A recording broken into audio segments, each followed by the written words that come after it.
Hi friends, ಮನೆ ಅಡುಗೆ ಆತ್ಮೀಯರೇ, ತಮಗೆಲ್ಲ ಮಾಡುವ ನಿಮ್ಮ ಪ್ರೀತಿ ಮಾಡುವ ನಮಸ್ಕಾರಗಳು. ಈ ದಿನ ನಾನು ಬೀಟ್ರೂಟ್ ಪಲ್ಯ ಹೇಗೆ ಮಾಡೋದು ಅಂತ ಹೇಳ್ಕೊಂಡೆ. ಸಣ್ಣದಾಗಿ ಹೆಚ್ಚಿ ಒಂದು ದಬ್ರೆಯಲ್ಲಿ ಹಾಕ್ಕೊಂಡಿನಿ. ಅದಕ್ಕೆ ಏನೇನು ಬೇಕಂದ್ರೆ ಈರುಳ್ಳಿ, ಟೊಮೊಟೊ, ಮೆಣಸಿನ್ಕಾಯಿ ಎಲ್ಲ ತೊಗೊಂಡು ಸ್ವಲ್ಪ ಕಾಯಿ ತುರಿ ಇಟ್ಕೊಂಡಿನಿ. ಸ್ವಲ್ಪ ಎಣ್ಣೆ ಹಾಕ್ಕೊಳ್ತಿದ್ದೀನಿ. ಒಂದು 2 ಸ್ಪೂನಷ್ಟು ಆದರೆ ಸಾಕು. ಎಣ್ಣೆ ಜಾಸ್ತಿ ಹಾಕಿದ್ರೆ ಹಾಕೋದಿಲ್ಲ ಇದಕ್ಕೆ ಪಲ್ಯಕ್ಕೆ. ಸ್ವಲ್ಪ ಸಾಸಿವೆ, ಜೀರಿಗೆ, ಆಮೇಲೆ ಕಡಲೆಬೇಳೆ ಹಾಕ್ಕೊಳ್ತಿದ್ದೀನಿ. ಯಾಕಂದ್ರೆ ಕಡಲೆಬೇಳೆ ಪಲ್ಯಕ್ಕೆ ಕ್ರಿಸ್ಪಿಯಾಗಿ ಸಿಗುತ್ತೆ. ಬೀಟ್ರೂಟ್ ಪಲ್ಯಕ್ಕೆ ಕಡಲೆಬೇಳೆ ಹಾಕೋದ್ರಿಂದ ತುಂಬ ಚೆನ್ನಾಗಾಗುತ್ತೆ ಬೀಟ್ರೂಟ್ ಪಲ್ಯ. ಸ್ವಲ್ಪ ಅದು ರೋಸ್ಟ್ ಆದಮೇಲೆ ಕಡಲೆಬೇಳೆ, ಈರುಳ್ಳಿ, ಕರಿಬೇವು ಮತ್ತು ಟೊಮೊಟೊ ಹಾಕ್ಕೊಂಡು ಚೆನ್ನಾಗಿ ಫ್ರೈ ಮಾಡ್ಕೊಳ್ತೀನಿ. ಇದನ್ನು ಈ ಪಲ್ಯ ಸ್ವಲ್ಪ ಎಣ್ಣೆ ಬಿಡೋದ್ರಿಂದ ಎಣ್ಣೆನ ಕಡಿಮೆನೇ ಹಾಕ್ಕೊಳ್ಬೇಕು ಈ ಪಲ್ಯಕ್ಕೆ. ಟೊಮೊಟೊ, ಕರಿಬೇವು ಎಲ್ಲ ಹಾಕ್ಕೊಂಡು ಫ್ರೈ ಮಾಡ್ಕೊಳ್ತೀನಿ ಈಗ ನಾನು. ನೀವು ಒಂದ್ಸರಿ ಮನೆಯಲ್ಲಿ ಮಾಡಿ ಫ್ರೆಂಡ್ಸ್. ಎಲ್ಲರೂ ತುಂಬ ಟೇಸ್ಟಿಯಾಗಿರುತ್ತೆ. ಚಪಾತಿಗಾಗಲಿ ಯಾವುದಕ್ಕಾದ್ರೂ ಇದು ತಿಂದಿರೋರು ಸಹ ಇಷ್ಟು ಲೈಟಾಗಿ ಮಾಡಿಕೊಂಡು ತಿನ್ನೋದ್ರಿಂದ ತುಂಬ ಟೇಸ್ಟಾಗಿ ಬರುತ್ತೆ ಇದು ಪಲ್ಯ.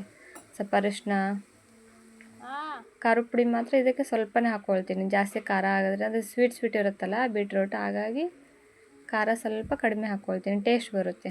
ಆಮೇಲೆ ಉಪ್ಪಾದ್ರೂ ಸಹ ಸ್ವಲ್ಪ ಕಡಿಮೆ ಹಾಕ್ಕೊಳ್ಬೇಕು. ಒಂದು 1/4 ಟೀ ಸ್ಪೂನಲ್ಲಿ 1/4 ಚಮಚ ಅಷ್ಟು ಹಾಕಿದರೆ ಸಾಕಾಗುತ್ತೆ. ಇದು ಚೆನ್ನಾಗಿ ಹದವಾಗಿ ಫ್ರೈ ಆಗ್ತಾಯಿದೆ ನೋಡಿ. ಈಗ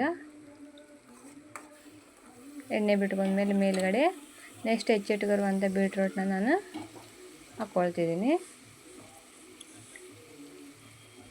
ಅದಾದ ನಂತರ ಎಲ್ಲ ಚೆನ್ನಾಗಿ ಕಲಿಸ್ಕೊಂಡು, ಒಬ್ಬರು ಬೀಟ್ರೂಟ್ ಅಂದ್ರೆ ಇಷ್ಟನೇ ಪಡೋದಿಲ್ಲ. ಈ ಥರ ಒಂದ್ಸರಿ ಟ್ರೈ ಮಾಡಿ ನೋಡಿ ಫ್ರೆಂಡ್ಸ್, ತುಂಬ ಚೆನ್ನಾಗಿರುತ್ತೆ ಪಲ್ಯ. ಈ ಸ್ವಲ್ಪ ಕುದಿಯಲ್ಲಿ ಬಿಟ್ಕೊಳ್ತಿದ್ದೀನಿ ನಾನು. ಯಾಕಂದರೆ ಒಂದು ನೀರು ಕುಡಿಯೋ ಗ್ಲಾಸ್ ಅಷ್ಟು ಒಂದು ಅರ್ಧ ಗ್ಲಾಸ್ ನೀರು ಹಾಕ್ಕೊಂಡು ಅದನ್ನು ಕುದಿಯೋಕ್ಕೆ ಬಿಡಬೇಕು ಫ್ರೆಂಡ್ಸ್.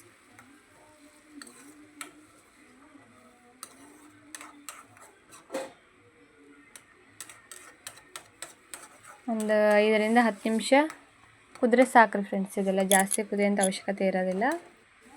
ಈಗ ನೋಡಿ ಕುದೀತಾ ಇದೆ ನೋಡಿ ಫ್ರೆಂಡ್ಸ್.